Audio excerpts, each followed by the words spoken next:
Hello and welcome back to Taking Knee with Mike and JD. I'm JD. And I'm Mike. And today we're going to be talking about the last couple weeks of the NFL season, so especially for the Steelers and the Packers. So the last 2 weeks, both of our teams have gone 1-1. So we're each coming off a loss and a win, so we might not be as angry as we might have been if we recorded just after the loss. But finally, the Packers snapped their losing streak after kind of basically being humiliated by the Vikings at home 2 weeks ago. They finally come back and beat a pretty bad Rams team, but still they took the win. So after these last 2 weeks, how are you feeling now that you're back in the win column?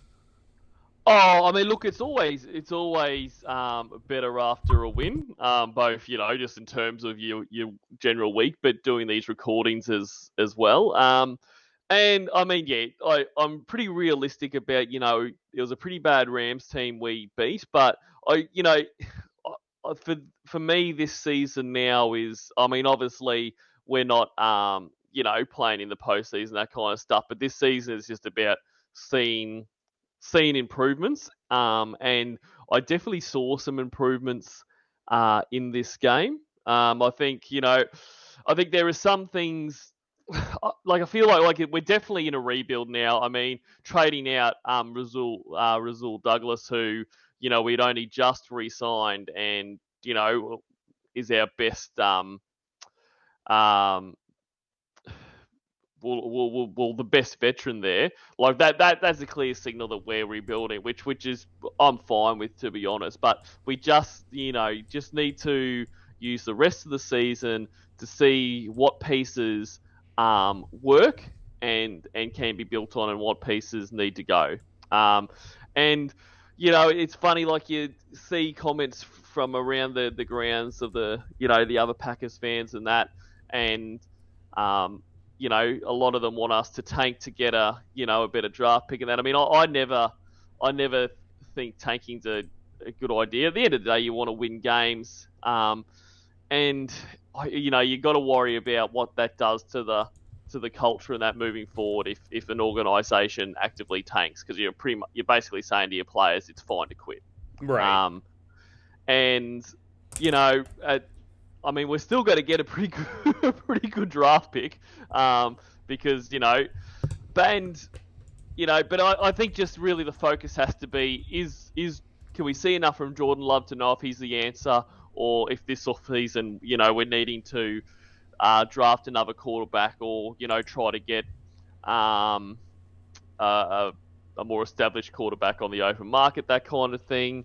I still think, even though I was happy with the defense of this game, I still think Joe Barry has to go. I still think it's a case of when the defense play well, it is individual talented players and nothing to do with the scheme. And that, I guess that's my only concern going forward with wins is does that extend Joe Barry's time? Right. If your team is looking better by winning, is the can kicked down the road now instead of just cutting the cord now? Yeah, that's exactly right. But look, the defense played well. I thought, it's funny, I just think like Jordan Love's third quarters are always so great. I feel like they just need to trick him into believing the whole game's the third quarter. Like when before they go out, okay, Jordan, start of the second half now.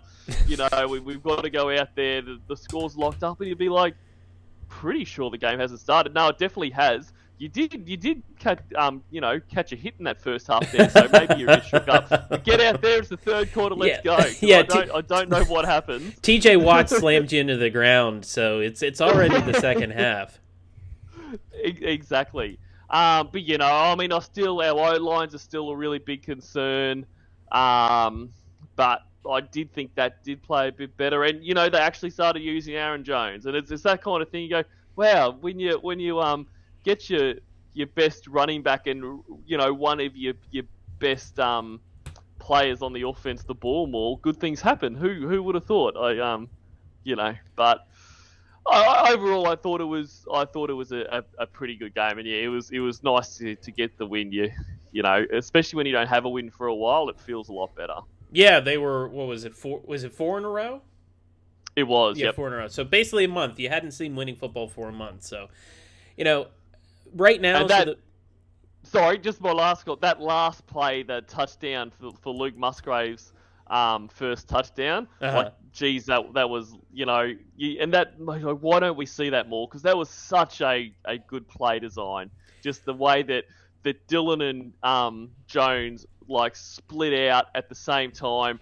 The double pump that Love did, and you could see it completely fooled the defense, and then Musgrave straight up the middle. Great pass, great run after. We've got to see more of that rather than just, runs for the sake of runs up the middle. I'm done. And, well, those tight end, those pop passes, those ones where, like, the tight end is lined up and they just go straight, and you just hit them. They're just running down the seam. Like, they're just lined up, and they just go straight, and you throw the ball 8-9 yards down the field.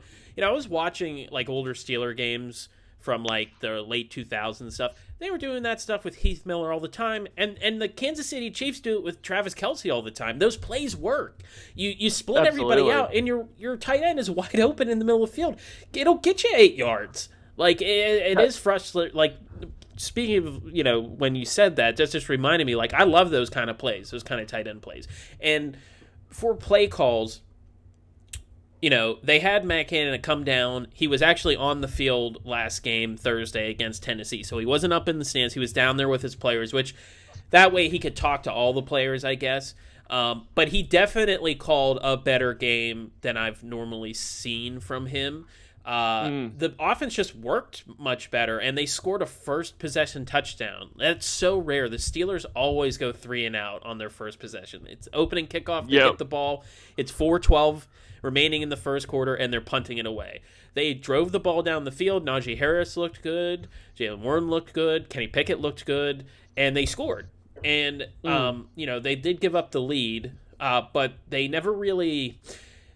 They didn't look great after the touchdown, but they still were able to drive to get points. And the defense, again, stood up. They held Tennessee to just field goals after their touchdown, after Henry scored his. But you see Deontay Johnson finally caught a touchdown pass for the first time in nearly 2 years. He didn't catch one all last year. He had, I think 87 catches last year, no touchdowns. And he's had, however many catches this year. So he's over 100 receptions without a touchdown. It's that great goal line play where you're lined up and he's off the ball behind the wide receiver that's on the ball, and he just follows that wide receiver a little bit and then breaks. And so that wide receiver sets a pick, and Johnson's wide open. That's the only second time I remember them ever running that play, and it works every time because you're running a legal pick and your guy's open, and as long as Pickett can make that throw, it's a touchdown every time. And they tried to do that against Jacksonville, where instead of breaking out like he did against Tennessee, Johnson broke in. He was still open, but Pickett completely missed him, and they had to settle for a field goal, and that was partially the reason why they lost the game against Jacksonville. You also see how bad the secondary is without Minkah Fitzpatrick, because once Minkah Fitzpatrick left that game against Jacksonville was just beating us deep over and over and over again. They scored that really long wheel route touchdown to their running back. DeMonte KZ, our backup safety, was trying to do that come in and cut the ball off. Like, he was trying to jump routes, and he was terrible at it, so he's missing the ball, and then there's nobody back to tackle the guy, and he scores a big touchdown. Where you see Minkah doesn't do that. Like, he stays on the ball, or he stays back so that if the guy catches it, he's able to tackle him, because that's what a safety's supposed to do. So without Minkah, you could see how worse off they are, because there's a lot of discussion on if Minkah Fitzpatrick is good. People say that he's not, but clearly he is. If you watch the Steelers defense, the second half against Jacksonville and that full game against Tennessee, they clearly miss him. So that kind of sucks. I'm not sure if he is still day-to-day, but it would be a big pickup if we could get him back against Green Bay. But we had Cameron Hayward back, who's a big veteran on the defensive line. But we lose Cole Holcomb, who this offseason, the Steelers signed a bunch of other teams' captains somehow. Like, every signing, they were like, hey, we signed this guy. He was a captain for their team last year. So Cole Holcomb, unfortunately, he's out for the rest of the year. He played really well in the middle, but now he's gone. So our defense has just been hit with a lot of injuries all of a sudden. But they still played pretty well. Joey Porter Jr., thank you, Chicago Bears, for Joey Porter Jr. Because, I mean, ever since he got the starting job, I think he's like, his grades are, I think, some of the best every week he's actually been the starter. Not come in as like a rotation guy, but when he's the guy, I think he has like the most 90 grade games out of a corner this year, and he's only started like 4 or 5 games. So, you know, that was the Claypool pick that Chicago gave us. So we had the 32nd overall pick and we drafted him. So he seems like the kind of guy that we were hoping he would be. So yep. I'm really happy if we can get Minkah back. You know, TJ Watt is still a game wrecker. He seems to make one big play every game to like really change the momentum. He got his helmet knocked off and still was able to sack Levis on a play. So, you know, I'm optimistic in the sense that our defense has played pretty well the whole year. Outside of really that Houston game where they got blown up for over 30 points, they're keeping teams around 20 points. And you would think that a good NFL offense could score more than 20 points and win you games. And the Steelers are winning. They haven't had a double touchdown win, I think, for like 4 seasons or something like that, where they haven't blown a team out. It's always been a 1 touchdown win. And so it's cardiac arrest watching the Steelers every week, because especially with Kenny Pickett the last 2 years, he wins it on their last drive of the game somehow. He, like I've said before, he just has this weird clutch factor where he can look shit all game. They're down by 4, and he leads them on a 6-minute drive, and they score a touchdown with 2 minutes left. Like, what the fuck is up with Kenny Pickett? I don't think he is the guy, but if you have a guy who is winning you games late, I mean, it's better than having a guy who can't do that, I guess. So, I don't know how long you keep Kenny. I think you go through the end of this year. If he doesn't progress, you probably look to see if there's a better option, but they invested a first-round pick in him. I think he'll get longer than most first-round picks would get, especially being like a PIP player.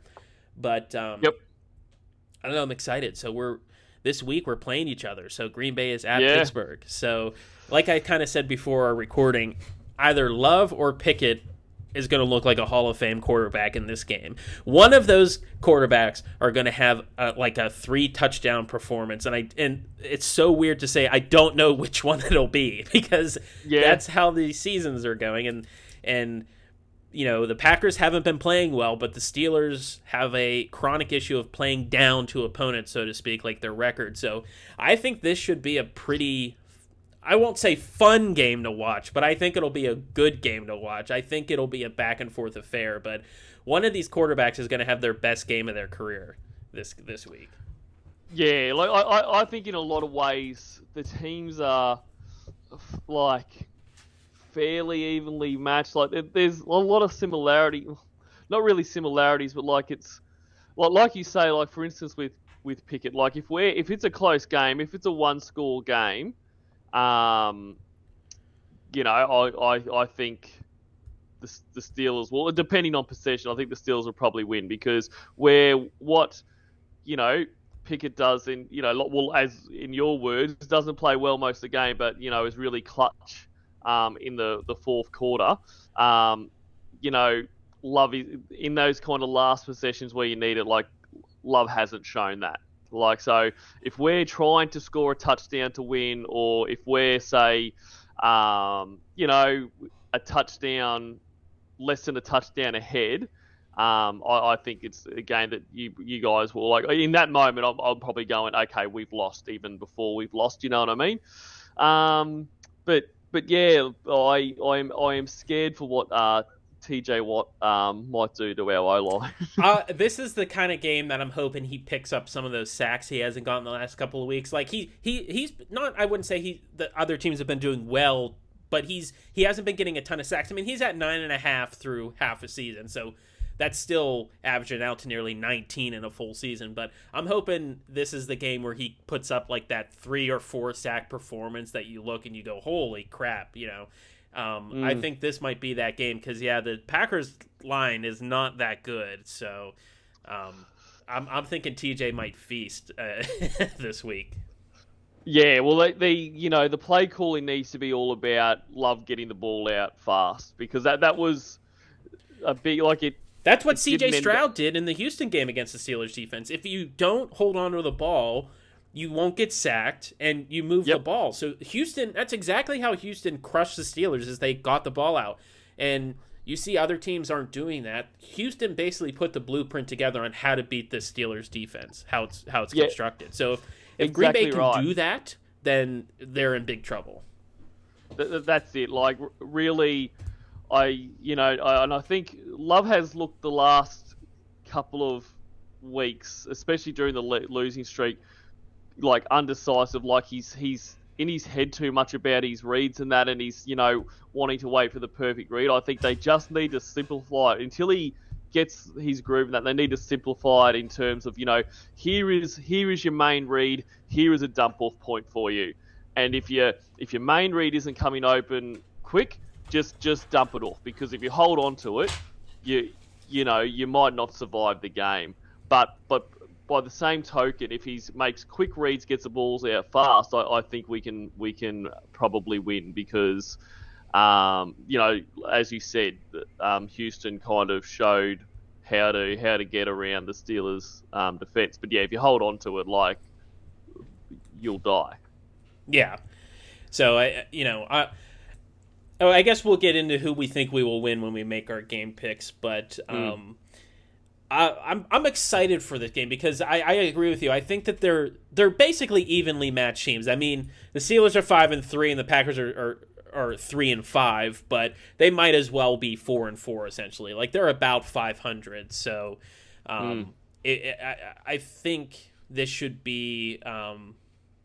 I'm hoping that this is the game that both teams go over 30 points and it's kind of a shootout. I mean, I don't like that because that means the defense isn't doing well, but I'm just kind of sick and tired of watching this Steelers team score 10 points each half. I want to have a 4 or 5 touchdown game finally. So, and if it's going back and forth like that, then okay, So that is coming into this week here. So let's get our picks out of the way here. So coming into week 10, our Thursday night game should be a real good one. It's Carolina at Chicago. So who do you have winning? Look, I'm going to go Chicago.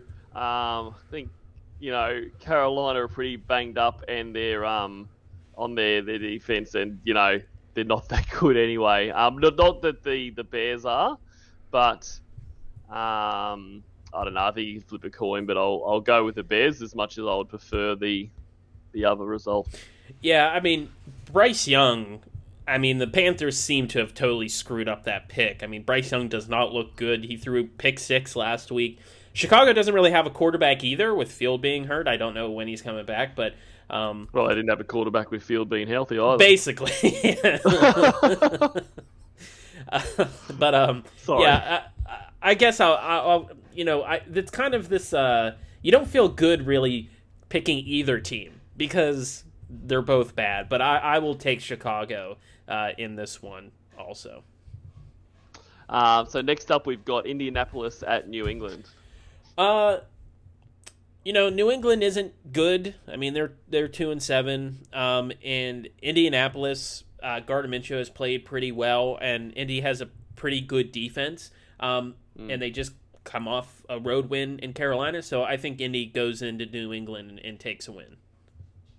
I agree. Gardner Minshew's been pretty good. It's always, wonder how these, overseas games, whether that flips the script a bit in that. But yeah, I'm gonna take the Colts as well. Oh yeah, and it's over in Germany, in your neck of the woods. Exactly, yeah, just down the road from me. I might see if there's still tickets available. See if I can jump down and catch it. Okay, and back in the States, we have Cleveland at Baltimore. Yeah, look, I'm going to take the Ravens in this one. Um, so I don't like. I thought maybe the Browns them being at home and that, but the Ravens are looking pretty damn good. Yeah, I guess it kind of comes down to which offense is better because both defenses are pretty good, and Cleveland's defense is very good. Mm. Um, but it's like you don't really know what you're getting at Cleveland's offense because Deshaun Watson could look really good and he can look really bad. Yep. So Baltimore's hot right now. Like they just basically destroyed Seattle. So to me it seems like Baltimore's the pick in this game. So I will also go Baltimore. Mm. So next up we've got Houston at Cincinnati. So Cincinnati has now all of a sudden won 4 games. They were here's what's funny about Cincinnati. 4 weeks ago they were 1-3 in last place in the AFC North. They've won 4 straight games. They're 5-3 and they're still in last place in the AFC North. Like Wow. how Cleveland, Pittsburgh, and Cincinnati are 5-3, and Baltimore is 7-2. So like this, all 4 teams are in the playoffs right now. So it's just this packed division. Houston played really well. I mean, they came back and beat Tampa Bay. It's just they're just both kind of really hot teams. But just my gut was just to pick Houston because I really like what Houston's doing. But since he's at home, so I'm gonna go with my first pick, and I'll say Houston gets a win on the road in Cincinnati. I'm going to go the opposite way. I'm going to take the Bengals. I think Houston will be looking like CJ Stroud just looks incredible, but I think Burrow might have a bit more of a sixth sense of success against Houston's defense. All right. So next we have San Francisco. So that's the first one we've gone we disagreed on. Is that right? This time, yes. This week, yes. Yeah. Oh yeah, no, we disagree on a lot, my friend. We sure do. So next is San Francisco at Jacksonville. Yeah, I mean, I think the Niners. I'm gonna take them. They're pretty hot right now. They're the opposite of hot. They've lost 3 straight games. Have they? Yeah, they were 5-0 and they've lost 3 straight games. Wow. Edit that bit out. Yeah. No, but I thought they had won. No, they've lost 3. They've lost 3 straight. So they lost against Cincinnati. They lost against Minnesota. And I can't remember. I can't remember the other team that they lost to. But they've lost 3 straight games. So they're 5-3. And Seattle, I believe, is. Seattle is tied with them in the division now at 5-3. So, I also, but here's the thing: I think San Francisco's due. Brock Purdy hasn't looked great. I think Jacksonville plays pretty well. I mean, they're 6-2, but I think San Francisco, is due. They'll break the losing streak here. So I will also take San Francisco.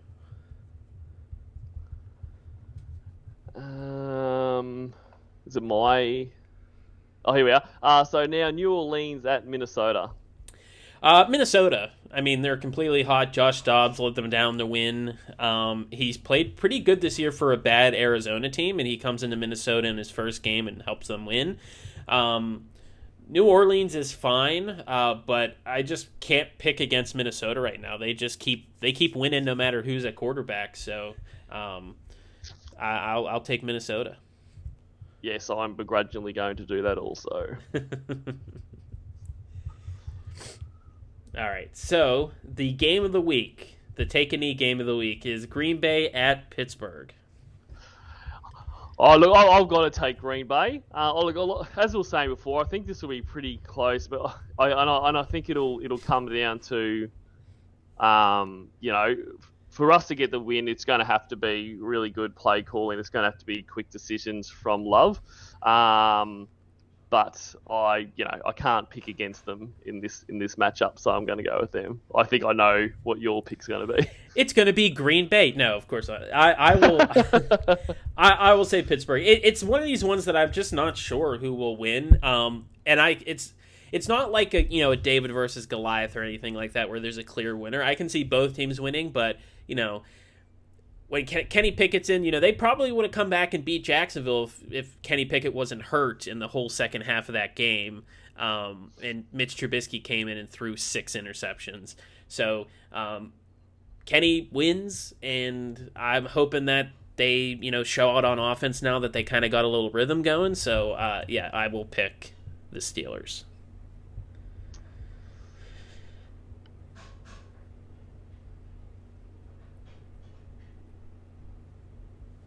So then we have Tennessee at Tampa Bay. Sorry. And then we've got Tennessee at Tampa Bay. Shit.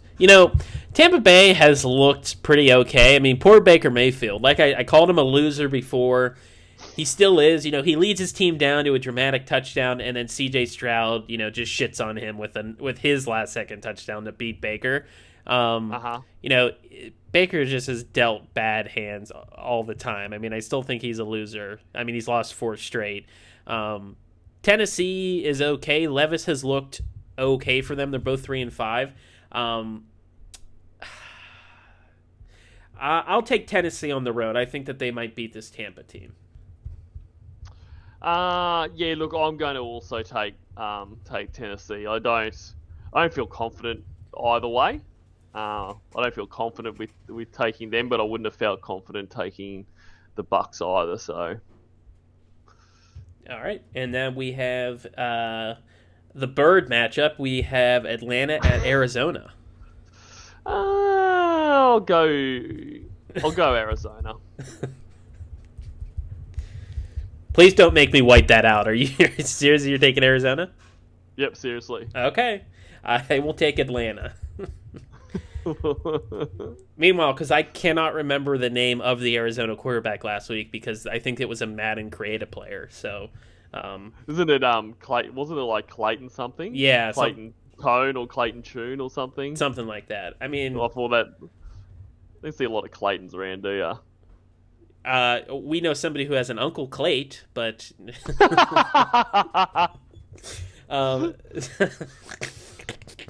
Maybe that was him. Yeah. Yes, but no, I don't. I don't know if old Clayton will get the call up again. Yeah. So I will take Atlanta. So it's back to you, buddy. So next we've got the Lions at the Chargers. I still don't know what to make of the Chargers. They've come back to 500 now from 2-4, 4-4. But I mean, the Lions are just good. So I'm gonna roll with the Lions basically until they really disappoint me. So I'll take Detroit on the road, get the win.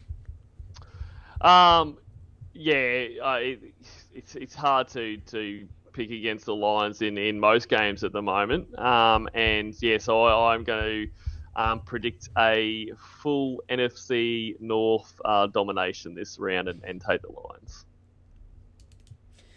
All right. And then we have the Giants at the Cowboys. The Cowboys. I think I don't think the Giants are gonna get up with that one. Because they lost both Daniel Jones and Tyrod Taylor. Yeah, they're on their sixth string quarterback basically. So I mean, I think the Cowboys would win even with their first choice out there, but yeah, it goes away as well. It was an interesting game on Sunday with the Cowboys and the Eagles, where the Cowboys had a chance to win. That's Dak a lot of the times where he'll look great and he'll lead his team down, and then he does something stupid like step out of bounds on the 2-point conversion and then throw short of the end zone from the 20-yard line on the last play of the game. So but he's playing a very good Eagles team, and he's now going to be playing a very bad Giants team. So I will also take the Cowboys in this one. Yeah, because like they when they were played earlier in the year, wasn't it like 40 or 50 nothing? Like it was a huge blowout, wasn't it? Yeah, they crushed them. Yeah, yeah. I think it might be the same again. I don't think Dak's stupidity can even lose them this one.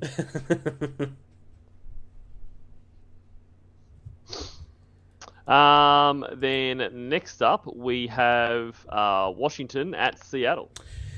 Seattle got dominated by Baltimore last week, but I think they're still a pretty good team. They're now back at home against Washington, which is an average team. Sam Howell has played pretty good at quarterback, but I think Seattle will rebound and take the win this week. I'm also going to take Seattle. All right. And then it's so funny how the NFL set up this schedule where basically Aaron Rodgers was supposed to play in primetime the entire year because the Jets have another primetime game this week. The Jets are at Las Vegas to play the Raiders. Who do you got? Well, yeah, and I mean, is it like when they looked at the schedule, they must have loved this, like thinking, Rodgers, playing against Adams on the other side and all that kind of stuff. This must have been like a dream for them, and that's all gone to shit now. Well, I'm gonna take the Raiders. I mean, now they've rid themselves of Josh McDaniels. Things seem to be a bit happier over there. Like you hear reports out and you think, how much of this is exaggerated or inflated or even just flat out made up, because clearly he wasn't, popular there. But some of the shit, like if even half of that's true, like holy fuck. Mm-hmm. Like did you hear about when they were going to be paying, the Patriots and the assistant coach who's now like the interim coach, gave the team like this really great rev up about how to beat the Pats and that, and then Josh McDaniels got up and said, "Don't talk about my Patriots like that." Like, you got to be fucking kidding. Like, I hope that's made up. Yeah, it's fucking bizarre, and they played well under Antonio Pierce. So Josh McDaniels, he was good as an offensive coordinator with the Patriots. That might have been all of Tom Brady's doing, it seems like, with the Patriots now. But he's well, and in fairness to him, like I mean, there are some people that just in all sports that aren't head coaches that are great assistant coaches. Right, exactly. And he might be. I mean, who knows how much it was Brady or not? Like probably a lot, but it also could have been him. But like he can never be a head coach again, ever. No, he's had multiple chances now and he's failed. So, some people are better as number twos. I mean, some people can't lead. If he's just controlling the offense, that's fine. But if he's the head coach, the guy making all the decisions, he seems to not be very good at that. So. But that floored me that apparently he said that. But then, then they had their, what do they call, like, truth telling session or whatever. And what's the word for it? But yeah, basically where, you kind of lock the doors and everyone says how they feel. And it sounds like he was expecting them to be more, more of the criticisms to be like, oh, I think we need to run more of this scheme or more of these kind of plays and that. But it was all about basically how much they hate him. Like, geez, that must have been hard to listen to. Yeah. I mean, I guess props to the Raiders for, just cutting it out now. We had like a year and a half, they it would have been worse if they were just like, oh, we'll just get rid of this at the end of the year. Cut it out now and hopefully see what your players are without him at the helm. So, no, it's the right thing to do. But a lot of teams, don't always do what they try to think. But you can't mend that. Like when you've had, stand up sessions about how bad you think the coach is, you can't. There's no going back. So no. Yeah, long story short, I'm taking the Raiders. Other than that, Mrs. Lincoln, how did you like the play? I will also take the Raiders in this game. I think They looked pretty good last week, and Zach Wilson sucks. So I will take the Raiders. Well said. And finishing us off here for the Monday night game is the Denver Broncos at the Bills. The Bills continue to disappoint me a lot. It seems like they're like not having a season you thought that they would. But the Broncos still suck, even though they've won the last 2 games. But I think the Bills, if they lose this game, I mean, it would be awful on their season to now be 5-5. But I will take the Bills in this one. I'm taking the Bills too. I think they've got to win. I think they should win. Like you say, they've been such a disappointment.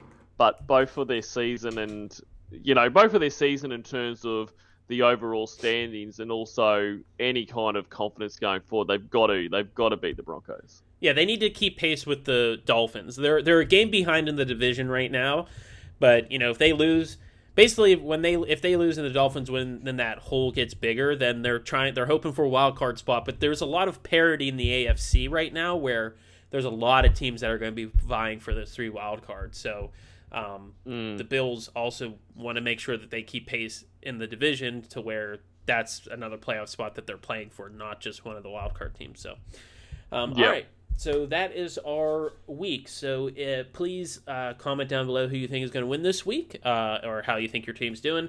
If you haven't yet, please consider subscribing. But thank you for listening. Thanks, guys.